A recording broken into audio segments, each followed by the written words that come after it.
sa aking channel. Pag-usapan nga po natin itong paduda ni Kuya Jason, Kuya Lods. Kasi nung nakaraang gabi nanonood po ako sa kanila, nagbigay siya ng paduda na yun daw 35 years old, 34 years old ni Janrel Casimero sa Boxrec tsaka sa Google, huwag niyong paniwalaan. Yung mga naghihintay kay Casimero na tumanda, ang totoo, mas matanda pa daw si Naoya Inoue. Naoya Inoue, mas matanda pa. Dahil nun daw 14 pa si Janrel Casimero para maging pro, ginawa siyang 19. Kasi sa galing niya, sa kagustuhan ng kanilang manager na maging siyang pro, yung 14 ginawang 19. Ibig sabihin, nadagdagan ng 5 taon. Kaya ngayon, kung 5 taon ang nadagdag dun sa 34, lumalabas 29 lang si Cuadro Alas. Eh si Naoya Inoue 30. Di ba? Lumalabas mas matanda pa eh, no? Napanood ko po. Kung di nyo pa napanood, papakinggan natin na. Ito po sabi. Yun po yung sigaw. Kaya si Naoya Inoue binabash kayo. Ano naman, sabi, yun nga, yung ano namin, basta hintay-hintay lang tayo kasi di ko alam, hinihintay nila yung tatanda si Cuadrolas eh, hinihintay nila tatanda eh. Mas matanda pa si Naoya Inoue kay Cuadrolas eh. Hindi ah. Kuya Lod, sabi ni Charlie, Kuya Lod, masasabi mo ba na nasa prime pa si Champ? Oh, malakas bro. Malakas pa bro.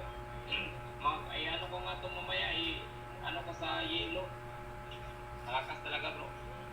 Bro, yung edad ni Tata na 35, huwag kayong mag-ano dyan ha. Bata-bata pa rin. Ang bata-bata pa rin, Champ eh. Yung 34 niya, hindi totoo yan. Ang 34, 34, di totoo yan. Baliktad po yan, bukito na po si Tata.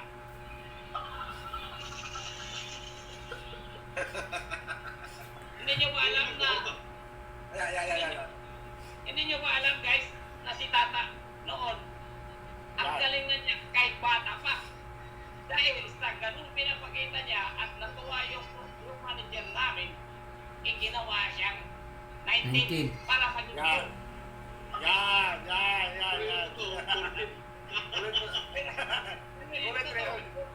Putin plus Tata.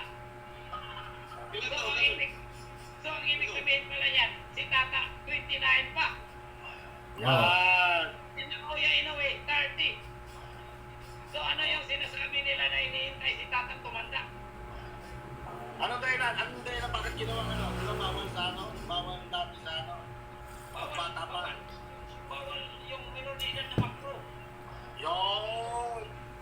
So ngayon, kailangan nating kasi magaling na eh. Binubugbog na yung mga professional sa amateur. So ngayon, para maging pro si Cuadro Alas, kailangan si Magic. Kailangan si Magic.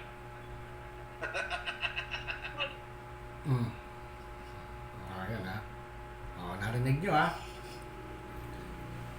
Dahil binubugbog niya na yung mga kalaban niya, kahit 14 pa siya, para maging pro, kailangan may magic. Yung 34, huwag niyong paniwalaan. Ako napansin ko din to eh, kasi lagi kong minomonitor si Cuadro Alas. Napansin ko to, parang hindi pa to 34 eh. Kung hindi man 4 years o 5 years, basta nagkaroon ng adjustment yan. Pakiwari ko lang, wala naman tayong makitang ebidensya, no? Pero nakakatawa lang dahil nagbigay ng paduda si Pwede niya namang di banggitin yun, pwede naman di siya magsabi ng gano'n, no? Pero binanggit ni Jason Casimero na wag paniwalaan yung edad ni Casimero na 34. Kaya ito kung totoo to na hindi 34 si Cuadro Alas, no? At ginawa niya lang yon dahil para makalaban siya sa pro kahit na siya ay bata pa. Matinding sign ng ng isang great boxer. Kung maalala nyo si Manny Pacquiao, nung nalaman yung biography niya ng mga ibang lahi, lalo na ng mga Amerikano, nalaman nila si Manny Pacquiao nung nagsisimula pa lang, eh naglalagay ng bato sa bulsa para umabot doon sa timbang na 105 or 106 pounds. Eh yun eh, tanda ng ano yun eh, ng magigiting ng mga fighter eh. Para magdagdag ka, matuloy lang yung laban, matuloy yung pangarap mo, kahit na mahirapan ka, ginagawa yun ng mga dakilang boxer. Kaya ito, naaliw po ako dito, no? Bahala na po kayo, kaya hintayin natin kung kailan nila sasabihin kung ano talaga yung edad ni Cuadro Alas. Kung 34, kung 29, o de, hintayin po natin. At least, meron tayong narinig, di naman natin pinipilit, nagbigay ng paduda si Kuya Lods, o de, salamat naman. Hintayin na lang po natin mga kababayan. Mas matanda ba si Naoya Inoue kay Cuadro Alas? Malalaman po natin yan pagdating siguro ng tamang pagkakataon. Ma-expose naman yan mga kababayan. Hanggang dito po, salamat.